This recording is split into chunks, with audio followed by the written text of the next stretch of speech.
ವಿಧಾನಸಭಾ ಕ್ಷೇತ್ರದ ಶಾಸಕರು, ಸನ್ಮಾನ್ಯ ಮುಖ್ಯಮಂತ್ರಿಗಳ ಕಾನೂನು ಸಲಹೆಗಾರರಾದಂತ ಸನ್ಮಾನ್ಯ ಶ್ರೀ ಎಸ್ ಕನ್ನಡನವರಿಗೆ ಎಲ್ಲರ ಪರವಾಗಿ ಆತ್ಮೀಯ ಸ್ವಾಗತವನ್ನು ಬಯಸ್ತಾ ಇದ್ದೇನೆ.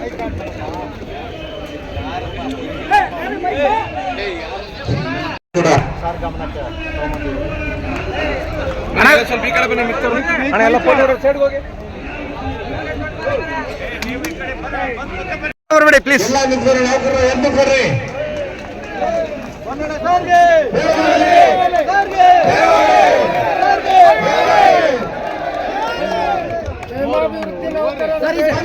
ಸಾರಿ ಕಡೆ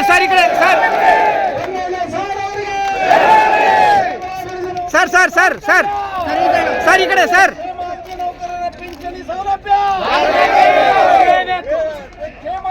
ನಮ್ಮ ಬೇಡಿಕೆಗಳು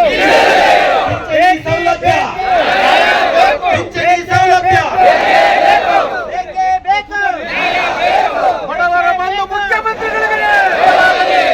ಬಂಧು ಮುಖ್ಯಮಂತ್ರಿಗಳಿಗೆ ಮಾನ್ಯ ಪೊನ್ನಣ್ಣ ಸರ್ ಅವರಿಗೆ ನಮ್ಮ ಬೇಡಿಕೆಗಳು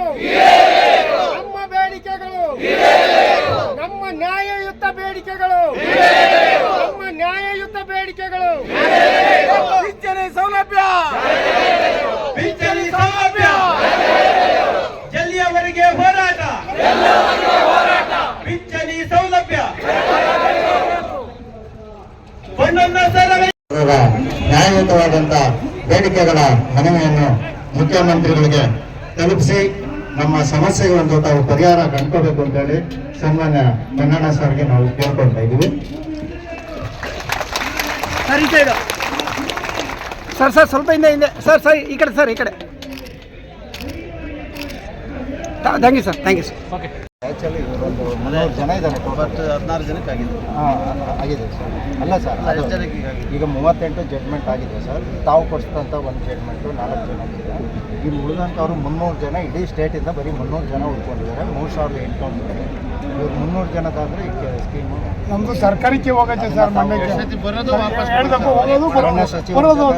ನಾವು ದುಡ್ಡಿಲ್ಲ ಅಂತವು ಬಡತನದಲ್ಲಿ ಇದ್ದೀವಿ ನಾವು ಎಲ್ಲ. ಮಂಡ್ಯ ಜನ ಮಧ್ಯದ ಕಟ್ಕೊಂಡು ನಾವು ಹೋರಾಟ ಮಾಡೋಕ್ಕೆ ಮತ್ತು ಅನ್ನ ಸಿಗ್ತಾ ಇತ್ತು. ಫಾರೆಸ್ಟ್ ಮಿನಿಸ್ಟರ್ ಹತ್ರ ಮಾತಾಡಲಿಕ್ಕೆ ಫಾರೆಸ್ಟ್ ಮಿನಿಸ್ಟರ್ ಹತ್ರ 2 ದಫಾ ಹೋದ ಅಂತ.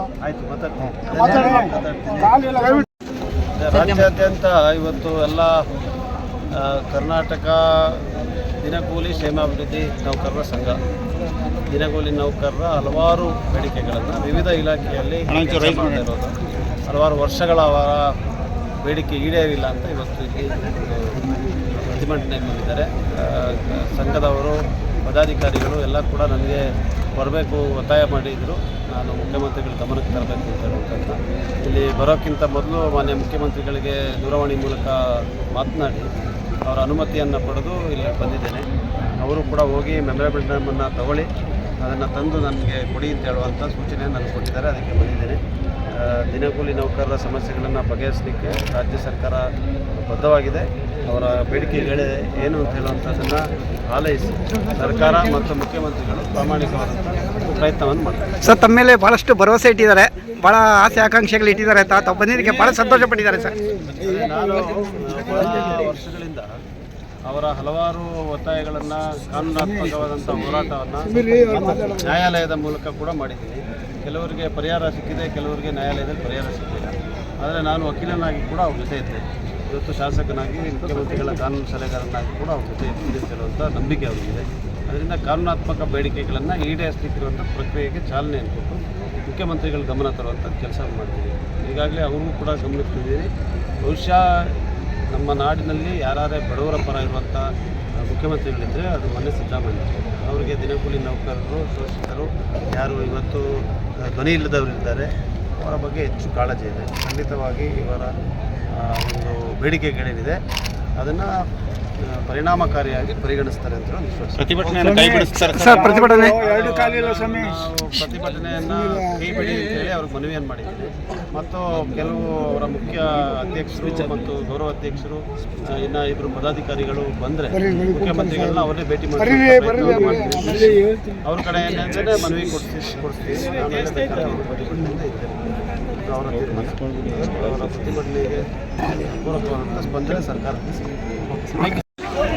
ರಾಜ್ಯಾಧ್ಯಕ್ಷರಾದಂಥ ನಾಗರಾಜ್ ಅವರೇ, ಗೌರವ ಅಧ್ಯಕ್ಷ ಮತ್ತು ಕಾನೂನು ಸಲಹೆಗಾರರಾದಂಥ ಸಂಕೇತ್ ಗೋಯಲ್ ಅವರೇ, ಪ್ರಧಾನ ಕಾರ್ಯದರ್ಶಿಯಾದಂಥ ಸುಭಾಷ್ ಅವರೇ, ಮತ್ತೆ ಇಲ್ಲಿ ಸೇರಿರುವಂಥ ಸಂಘದ ಎಲ್ಲ ಗೌರವಾನ್ವಿತ ಸದಸ್ಯರೇ, ಬಂಧುಗಳೇ, ನನಗೆ ನಾಗರಾಜ್ ಅವರು ಹೊಸದಲ್ಲ, ಸಂಕೇತ್ ಗೋಯಲ್ ಅವರು ಹೊಸಬ್ರಲ್ಲ, ನಿಮ್ಮ ಸಮಸ್ಯೆಗಳು ಕೂಡ ಹೊಸದಲ್ಲ. ಅನೇಕ ಬಾರಿ ನಮ್ಮ ಸರ್ಕಾರ ರಚನೆಯಾಗೋಕ್ಕಿಂತ ಮೊದಲಿನ ದಿನಗಳಲ್ಲಿ ನಿಮ್ಮ ಅನೇಕ ಸದಸ್ಯರ ಪರವಾಗಿ ನಾನೇ ವಕಾಲತ್ತನ್ನು ವಹಿಸಿ ನ್ಯಾಯವನ್ನು ಕೊಡಿಸುವಂಥ ಕೆಲಸವನ್ನು ಮಾಡಿದ್ದೀನಿ. ಅನೇಕ ಪ್ರಯತ್ನವನ್ನು ಕೂಡ ಮಾಡಿದ್ದೀನಿ. ಅದರಿಂದ ನಾಗರಾಜ್ ಅವರು ಮತ್ತು ಸಂಕೇತ್ ಅವರು ನನ್ನ ಇಲ್ಲಿಗೆ ಬರಬೇಕಾದಾಗ ನಾನು ಒಂದು ಜವಾಬ್ದಾರಿ ನೆರವೇರಿಸ್ತಾ ಇದ್ದೀನಿ. ಶಾಸಕನಾಗಿದ್ದೇನೆ ಮತ್ತು ಮುಖ್ಯಮಂತ್ರಿಗಳ ಸಲಹೆಗಾರನಾಗಿ, ಕಾನೂನು ಸಲಹೆಗಾರನಾಗಿ ಕೂಡ ಕರ್ತವ್ಯ ನೆರವೇರಿಸ್ತಾ ಇರೋದ್ರಿಂದ ನಾನು ಮುಖ್ಯಮಂತ್ರಿಗಳನ್ನ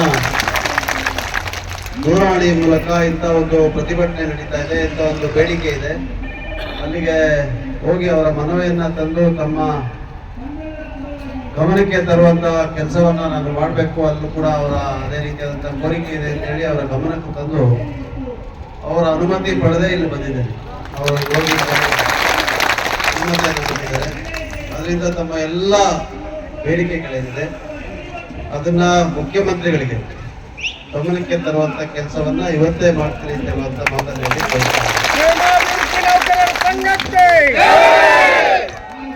ನಮ್ಮ ರಾಜ್ಯದ ಮುಖ್ಯಮಂತ್ರಿಗಳು ಬಡವರ ಪರ ಇರುವಂತ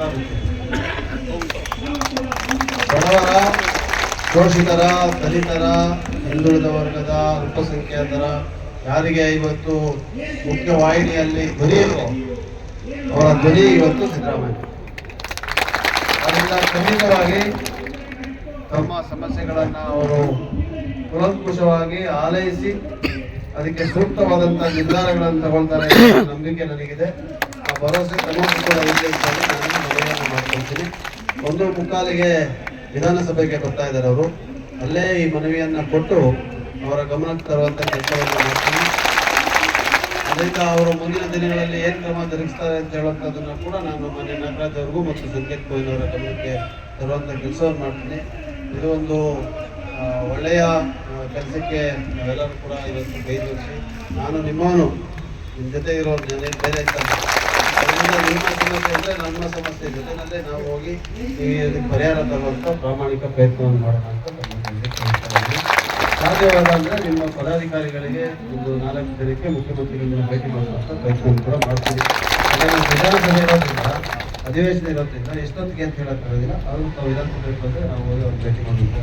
ಕೆಲಸ ಮಾಡಿ ತಮ್ಮ ಕೈಯಿಂದಲೇ ಅವರಿಗೆ ಮನವಿಯನ್ನು ಕೊಡುವಂಥ ಕೆಲಸ ಕೂಡ ಮಾಡ್ತೀವಿ. ಎಲ್ಲರಿಗೂ ಧನ್ಯವಾದಗಳು. ಬಹಳ ದೂರದಿಂದ ಎಲ್ಲರೂ ಬಂದಿದ್ದೀರಿ. ದಯವಿಟ್ಟು ರಾಜ್ಯದ ಎಲ್ಲ ಭಾಗದಿಂದ ಬಂದಿದ್ದೀರಾ. ನಮಗೆ ಬೆಂಗಳೂರು ನಗರಕ್ಕೆ ಸ್ವಾಗತ ಆಗ್ತದೆ. ಪ್ರತಿಭಟನೆಯಿಂದ ದಯವಿಟ್ಟು ಕೈಬಿಟ್ಟು ಇಲ್ಲಿಯ ಉದ್ಯಾನವನ, ವಿಧಾನಸಭೆಯೆಲ್ಲ ನೋಡ್ಕೊಂಡು ನಿಮ್ಮ ಜಿಲ್ಲೆಗೆ ವಾಪಸ್ ತರಲಿ ಅಂತ ನನ್ನ ಮನವಿ. ಕೊನೆಗೆ ತೀರ್ಮಾನ ತಂದು ನಮಗೆಲ್ಲ ಒಳ್ಳೆಯದಾಗಲಿ. ನಮಸ್ಕಾರ.